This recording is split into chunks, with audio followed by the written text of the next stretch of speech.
The pandemic may have limited my travel around Zamboanga City, but I've still been able to rediscover my family's heritage by spending some time with my family, and through these dishes I've learned to cook. From the time of my great-grandfather, Don Pablo Lorenzo, a brilliant lawyer from Zamboanga who became the city's second mayor in 1939, it was tradition that our family came together every Sunday and had cocido for lunch. Cocido is a traditional Spanish-influenced stew that we prepare with some locally available ingredients. It has chorizo, beef shank, bone marrow, chicken, saging saba, potatoes, kamote, cabbage, pechay, and chickpeas. Just place all of the ingredients in a pot with enough boiling water to cover everything. Then, let time do all the work.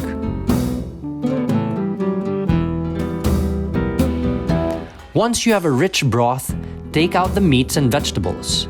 Cook the pasta and noodles in the broth, and it's ready to serve. We start by having some noodle soup with some marinara sauce. It's fun to see how the different members of the family enjoy having their cocido. I like mixing the meats and vegetables all together with olive oil, vinegar, and marinara sauce. Zamboanga has some of the best seafood the country has to offer. One of the things my dad and I really like here are the crabs. He taught me how to prepare cangrejos a la Casa Armas, which brings back so many good memories. Jesus Armas, who started the Spanish restaurant Casa Armas, was a good friend of my father. We would always eat in his place for special occasions or even just on regular days to hang out. While the crabs are marinating in Sprite, fry the garlic in butter until it's golden.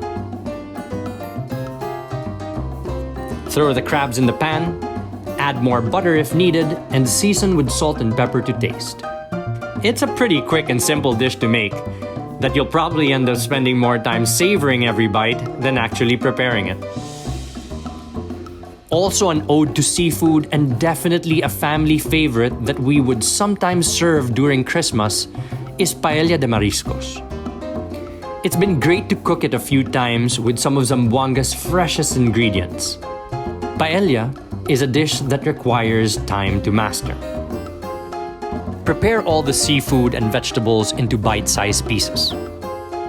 Add oil to cover the paellera for sautéing. Start with chopped garlic, onions, tomatoes, and peppers, with some paprika and herbs to make a sofrito. Once the sofrito is ready, set it to one side of the paellera and begin searing the seafood. Add a pinch of salt every time you add an ingredient. Mix all together and add the rice. Partially cook the rice until translucent with a pearl inside. Add stock and cook for 20 minutes. Turn off the fire and let the paella rest covered for 10 minutes before serving. Spending this time with my family is a luxury I feel lucky to be able to afford right now. Being able to rediscover our family heritage through food while in Zamboanga with my constant companion is another.